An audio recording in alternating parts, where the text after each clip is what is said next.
Audio Jungle.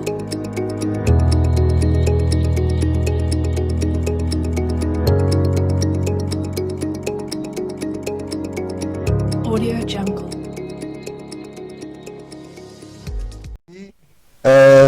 Untuk ikan yang masih ukuran dari 3 sampai sekitar ukuran 9 itu kita kasih makan 4 kali kalau saya 4 kali.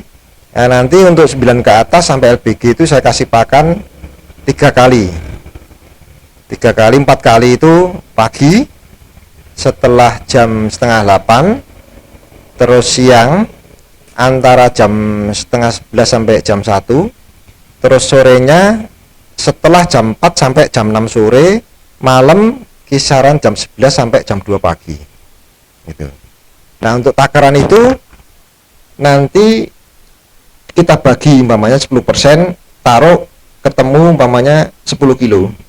Itu 10 kilo itu jangan kita bagi 4, enggak, bukan seperti itu. Jadi kita untuk yang malam ya, itu lebih banyak kita ngasih makan. Kalau kita kasih makan malam lebih banyak dengan kita ambil pukul rata, nanti perkembangan lele juga akan berbeda. Untuk saya nanti setelah mencapai remaja itu saya ngasih makan cuma 2 kali. 2 itu saya lakukan jam 10 sampai jam 1 siang dan jam 11 malam sampai jam 2 pagi, antara jam-jam itu. Untuk yang 3 kali itu dari jam setengah 8 sampai jam 10 siang, terus sore antara jam 4 sampai jam 6, dan antara jam 11 sampai jam 2 pagi itu. Nah, untuk pakan saya untuk memacu pertumbuhan ya, itu saya agak berbeda dengan peternak-peternak yang lain. Peternak-peternak yang lain mungkin hanya menggunakan kadar protein tinggi sudah, terus mungkin dengan menggunakan resep masing-masing. Kalau saya menggunakan campuran, itu dari saya tabur benih sampai panen saya menggunakan tambahan suplemen namanya Asfit. Asfit ini di sini terdiri dari beberapa asam amino yang sudah lengkap, terus beberapa multivitamin dan enzim. Fungsinya ini mempercepat pertumbuhan, terus meningkatkan daya tahan tubuh ikan. Itu saya buktikan. Ikan saya masukkan ukuran 5 dan 6. Setelah usia 25 hari, ikan itu mencapai panjang maksimal 21,5 cm. Untuk normanya yang tidak menggunakan Asfit, masuk ukuran 5 dan 6 dengan rentan waktu 25 hari, panjang itu cuma sekitar 15 dan 16 cm. Nah, saya itu yang terpanjang ukuran ikan itu 21,5.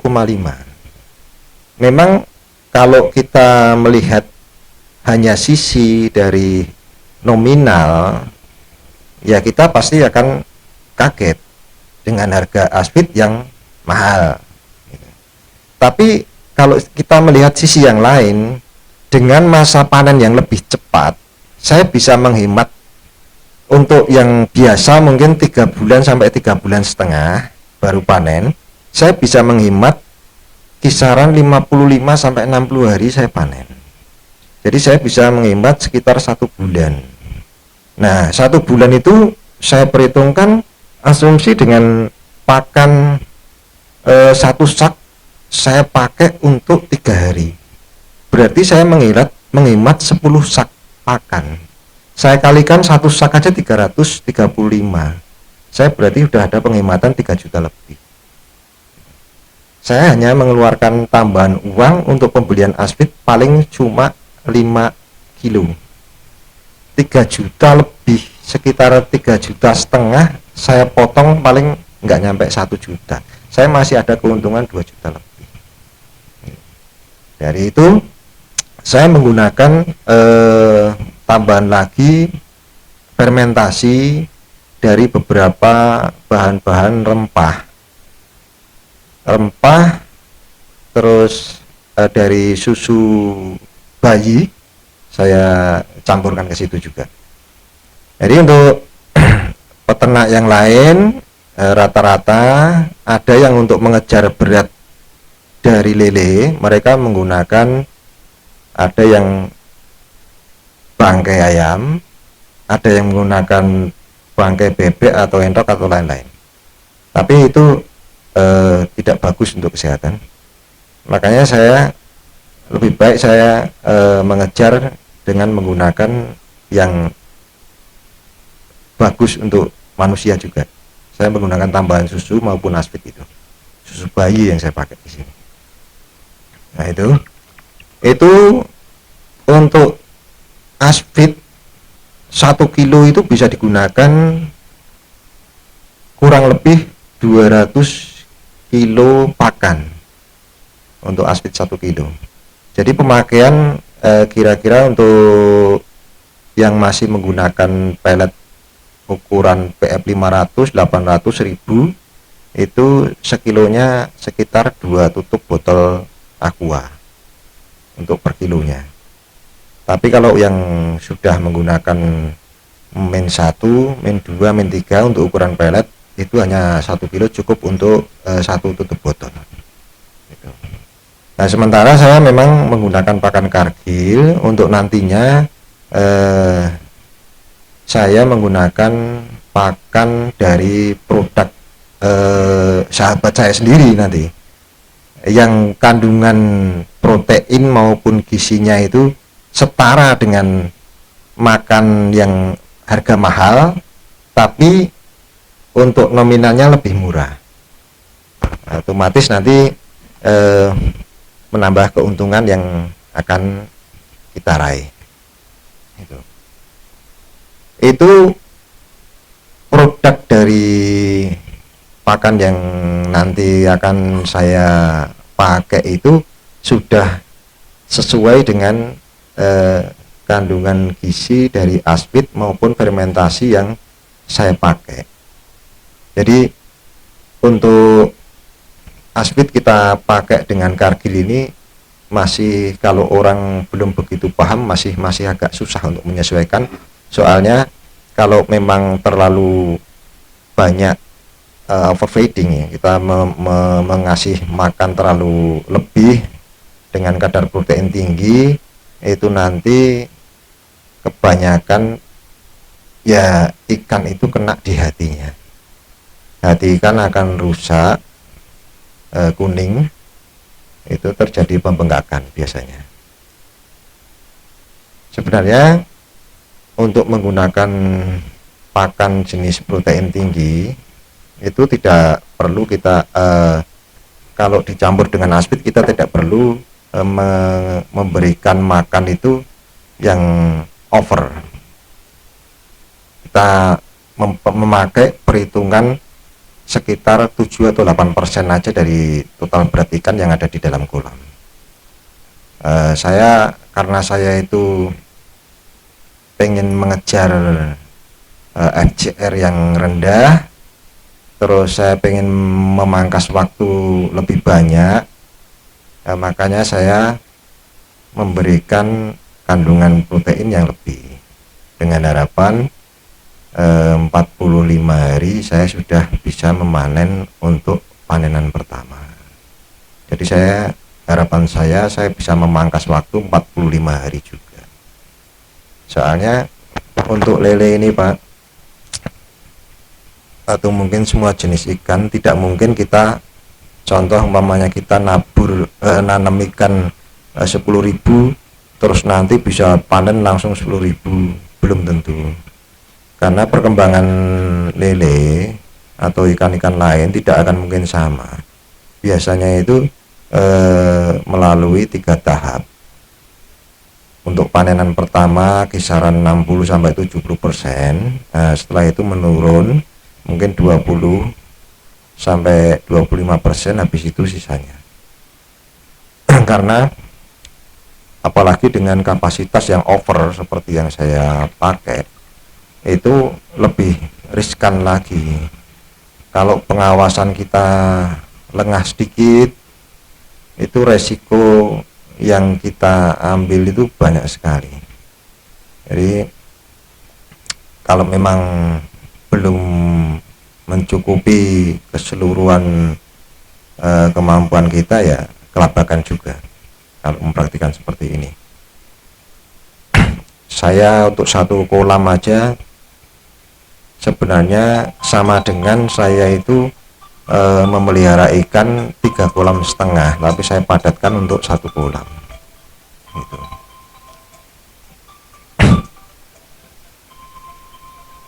Untuk penyortiran untuk ikan lele itu perlu sekali dilakukan.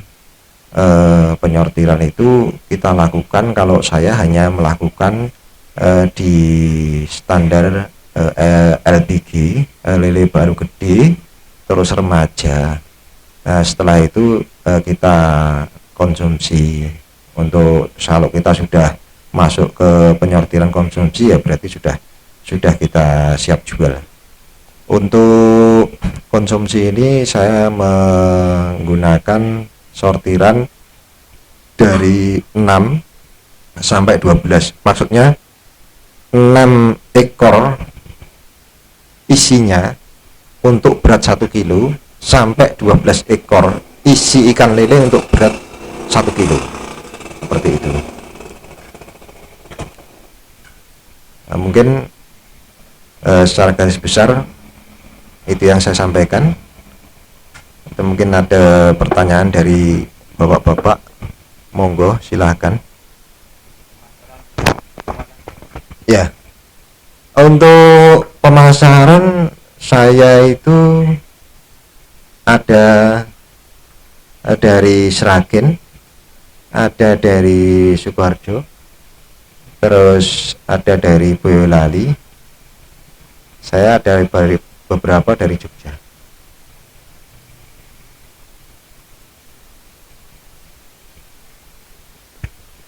Monggo kalau ada pertanyaan lagi dari bapak-bapak, silakan. Nggih, monggo Pak.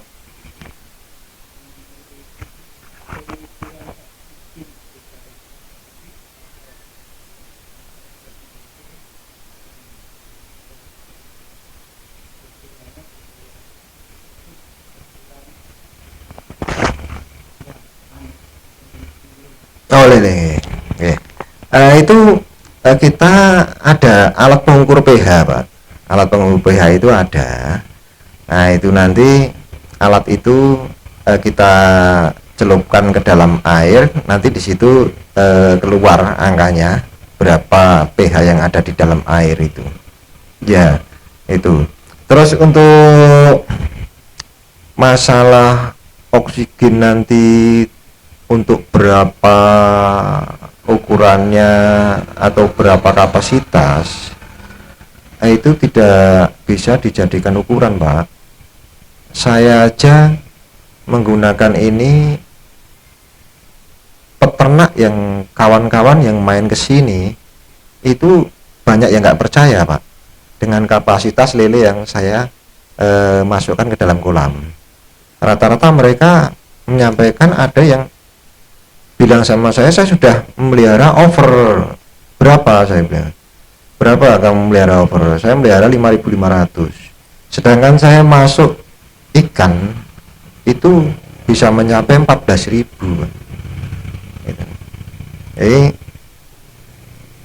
saya di luar zona nyaman dari peternak yang saya lakukan.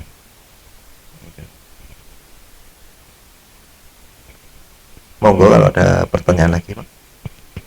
Yeah.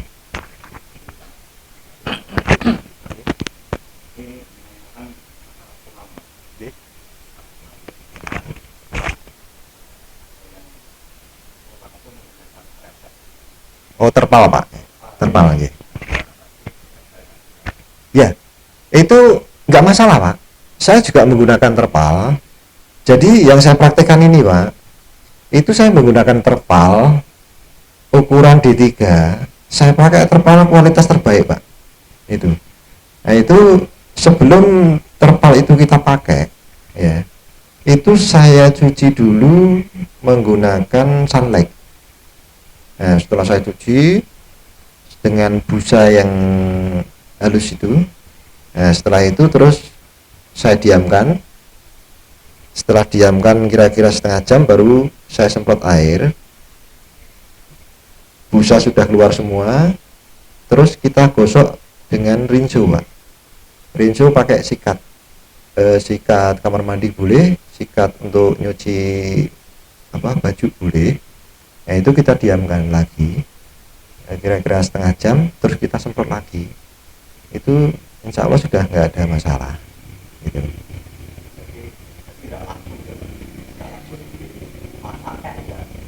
Maksudnya dipasang nggak langsung dipakai gitu?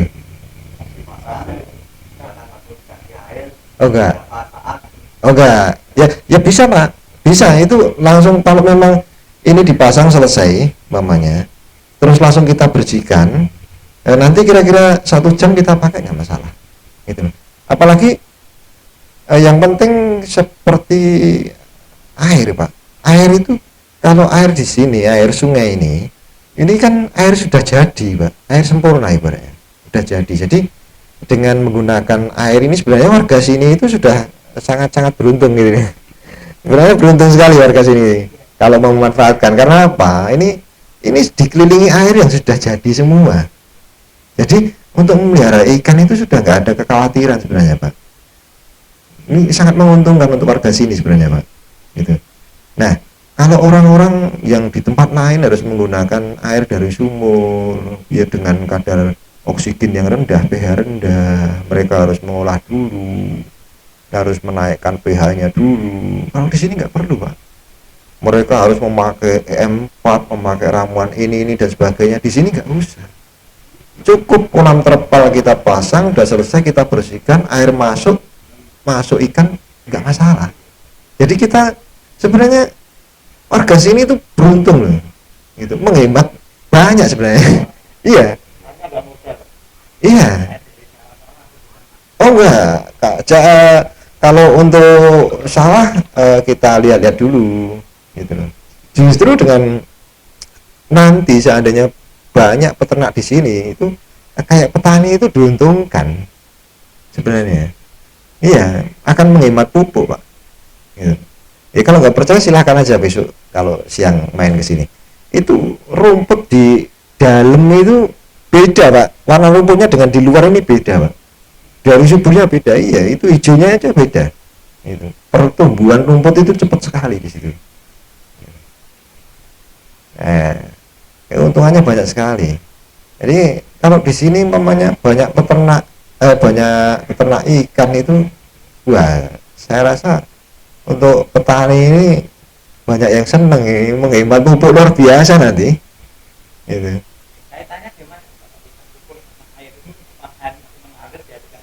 Ya, iya. Jadi untuk kotoran dari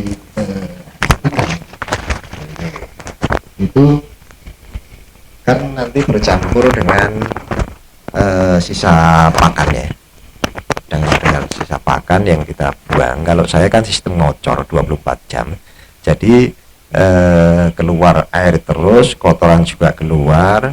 Nah ini kan nutrisi-nutrisi ini masih bisa diserap untuk tanaman, dan ini kotoran dari ikan itu pupuk yang bagus untuk tanaman gitu. Nah itu sangat luar biasa penghematan pupuk-pupuk kimia yang biasa dipakai oleh petani itu.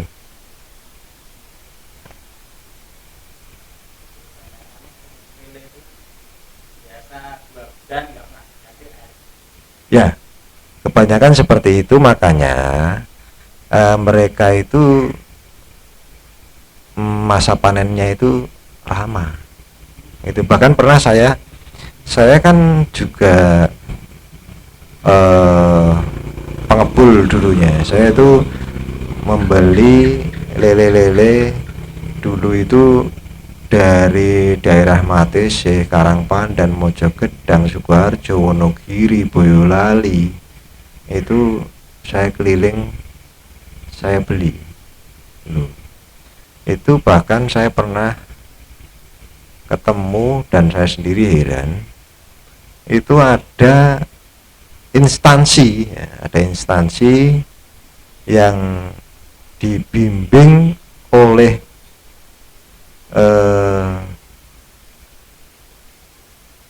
oleh pengajar ya, oleh pengajar yang memberikan pelajaran di bidang itu lele itu 6 bulan katanya baru saya panen itu, baru saya beli itu gitu.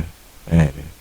Ya makanya kan, jadi kalau menurut saya untuk ternak itu ya pendidikan formal itu pengaruhnya sedikit ya, yang penting itu kan ya prakteknya di luarnya itu yang penting gitu.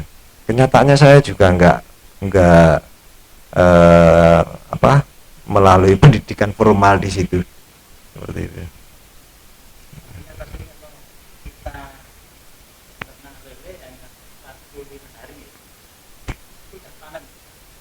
Dengan sistem yang saya pakai, insya Allah bisa.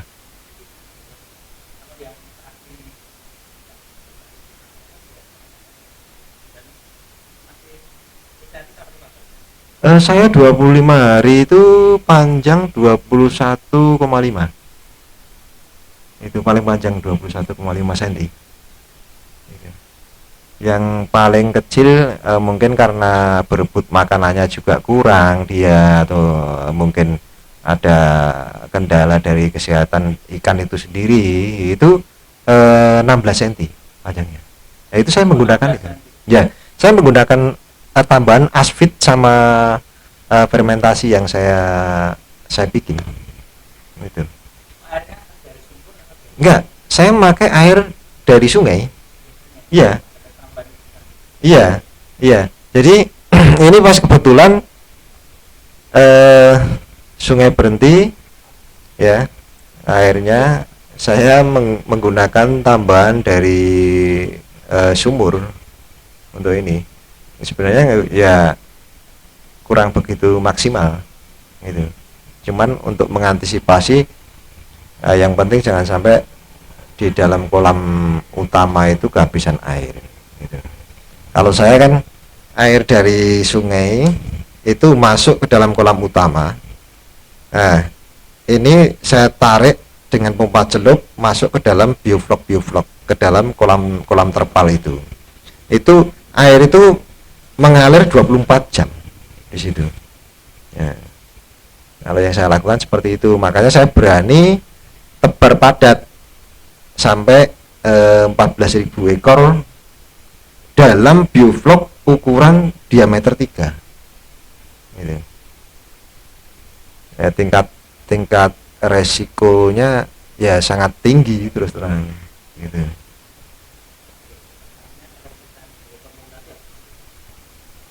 Untuk pemula sebaiknya ya, kalau memang kalau di sekitar sini saya menyarankan ya pakailah sistem saya, tapi dengan kapasitas yang seperempatnya aja, jangan ya seperempat, kapasitas ikan masuk seperempat aja.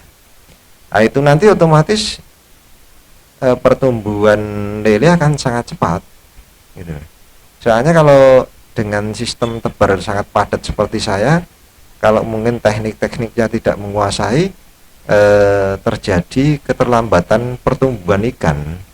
Tapi kalau dengan pemula, dengan menggunakan sistem air yang mengalir terus, mungkin kapasitas kolam ukuran diameter 3 hanya masuk 4.500 atau 5.000, itu dengan sendirinya luang lingkup ikan itu luas, oksigennya sudah lebih dari cukup, ikan nyaman, nafsu makan otomatis akan lebih besar dengan menggunakan kadar protein yang sesuai seperti yang saya lakukan, ya dengan sendirinya insya Allah lebih cepat seperti itu. Sebenarnya jangan berpikir ini menggunakan pompa air nyala terus berarti listriknya boros. Nah, orang berpikir gitu ya. Kalau berpikir lebih jauh gini, kalau kita air diam, ya, dengan pola saya yang saya pakai untuk dari makanan, suplemen dan lain-lain, dengan air diam, ya, saya baru panen sekitar 75 hari, ya. Tapi dengan menggunakan sistem air kocor, panen saya bisa maju. Gitu loh.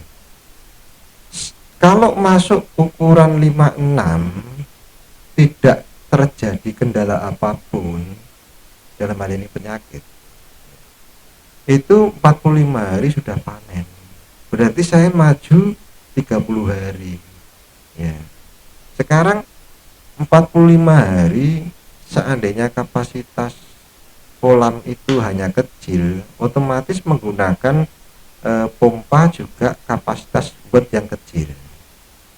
Untuk kapasitas watt kecil, seandainya menggunakan hanya 60 watt, itu 1 bulan saya pikir nggak nyampe 100.000 lah untuk bayar listriknya. Sedangkan penghematan pakan selama 30 hari itu diperkirakan, umpamanya dengan tebar sekitar 5 sampai 6.000, penghematan sekitar taruh 5 sampai 8 sak umpamanya, taruh umpamanya segitu. Nah, itu dikalikan kisaran 300 saja kan sudah melebihi dari pembayaran listrik, gitu. Jadi sebenarnya lebih menguntungkan. Kalau yang lainnya ada yang menggunakan gelembung udara untuk menyuplai oksigen seperti itu. Air itu mengalir, air keluar, ya, ya. Jadi saya menggunakan gini nih. Untuk putaran air pun saya tidak asal, gitu loh. Saya pakai teknik ini. Putaran air, ya. Kalau saya itu putaran air saya sesuaikan dengan gerak dari arah jarum jam.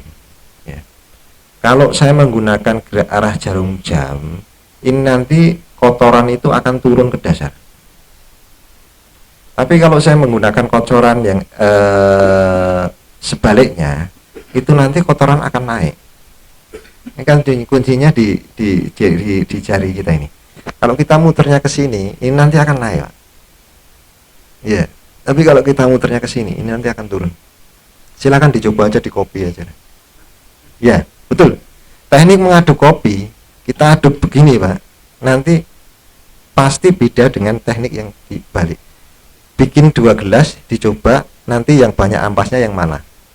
Cara ngaduknya beda. Nah, makanya dicoba itu aja. Kalau ini. Nah, itu. Saya menggunakan itu kenapa? Karena saya memakai seperti yang Bapak tadi tanyakan, saya menggunakan kolam terpal. Nah, kolam terpal itu untuk pembuangan kan di bawah. Nah, ini nanti saya harus bisa mengumpulkan kotoran dari lele maupun dari sisa pakan, itu kumpul di tengah mendekati pralon itu. Makanya saya menggunakan teknik kocoran air dari kran itu ke arah yang sesuai dengan jarum jam. Nah, nanti ini putaran ini karena terus menerus akan membentuk pusaran. Nah, pusaran ini akan mengumpulkan kotoran, mengumpulkan sisa pakan mendekati pralon pembuangan. Itu. Nah, ini nanti akan terbuang sedikit. Itu bisa kelihatan, nanti bisa dilihat seperti itu yang keluar itu. Nah, itu dengan dibantu kalau tiap pagi dan sore itu tempat pralon pembuangan ini saya buka, itu air saya turunkan sekitar 10 sampai 15 cm. Seperti itu. Tapi kalau untuk yang kolam tanah ini, nanti kolam tanah saya menggunakan untuk air pralon keluarnya ini saya memakai yang underflow saya. Jadi pralon tidak hanya saya masukkan ke dalam kolam terus keluar ke dalam sungai, udah nggak seperti itu, tapi saya tarik ke tengah, peralon ini saya tarik ke tengah, terus saya kasih L, nanti nyedotnya dari bawah gitu. Itu otomatis dengan air masuk saya bikin seperti yang di biovlog ya, seperti yang di biovlog itu nanti akan membentuk pusaran. Nah, kotoran dengan sisa pakan ini akan ngumpul di tengah-tengah kolam. Nah, di tengah kolam ini peralon saya masukkan, saya kasih L ke dasar sekitar 25 cm dari dasar kolam. Nanti otomatis begitu air masuk ini banyak, ini sudah meluber, yang kesedot dari bawah. Otomatis ini nanti kotoran kesedot dulu. Yang keluar itu kotoran. Nah, kotoran untuk kolam, tapi ini keuntungan untuk petani itu nanti. Seperti itu. Itu yang saya lakukan. Monggo kalau ada pertanyaan lagi. Ya, itu penyakit jamur itu, Pak. Ya, itu jamur. Jamur pada lele itu biasanya cepat menular. Ya, itu untuk jamur nanti air dikurangi sekitar 70%, Pak. Air dalam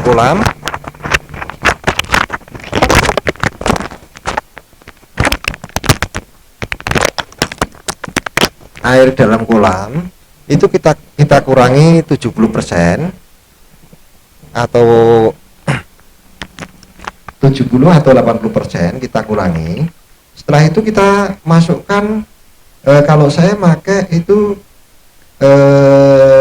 dari pabrikan cat biscuit saya pakai, ya itu warnanya biru, aturannya sudah ada di sana. Nah, setelah itu nanti kita pakai Enroflock atau Setam itu, saya pakai itu, kita pantau. Kalau jamur cat biscuit itu saya pakai setiap hari kurang lebih 5-6 hari, atau mungkin kalau kita lihat memang masih ada yang lele yang ada putih-putihnya jamur, kita tetap masukkan itu. Kalau sudah nggak ada ya sudah, untuk cat biscuitnya kita nggak pakai, pengobatan kita hentikan, seperti itu. Sebenarnya nggak masalah, kan dikonsumsinya digoreng, Pak. Kalau mentah ya bermasalah, Pak.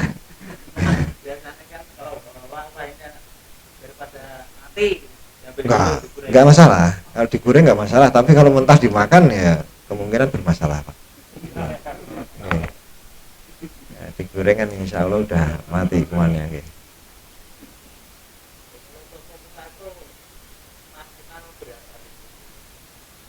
Untuk ukuran kolam terpal D3 seperti saya menyarankan 4.000 sampai 5.000 diameter. D itu diameter, 3 itu 3 meter, maksudnya ya saya singkat D3. Ya, D3. Bukan diameter 3, ini diambil sumbu tengah, ya.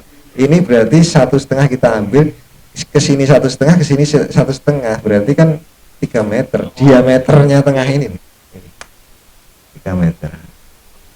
Ya. Ya 4.000 sampai 5.000. Nah, itu nanti untuk lele masuk ukuran 3 sampai 6 atau 7 cm itu dengan ketinggian air 50 sampai 60 cm. Terus itu nanti setelah mencapai kira-kira 7 cm, kita naikkan air itu 10 cm, yang 50 kita naikkan 60, yang 60 kita naikkan ke level 70 cm. Nah, nanti setelah 2 minggu kita naikkan lagi 10 cm gitu. Nah, nanti naik terus seperti itu. Mungkin bisa 10 cm, bisa 20 cm, sesuai dengan pertumbuhan lele itu. Ya.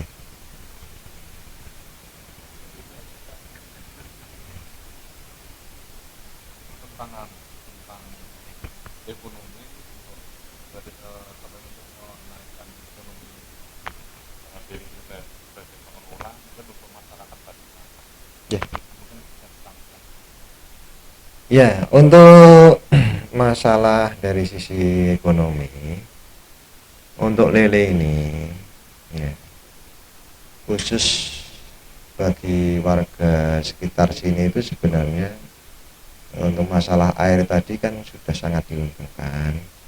Itu otomatis sudah mengurangi beberapa biaya yang dikeluarkan peternak-peternak yang menggunakan air dari sumur maupun air dari pump. Itu penghematan biaya sudah ada dari situ. Terus tadi seperti yang saya sampaikan, dengan menggunakan sistem air kocor itu ada pemangkasan waktu.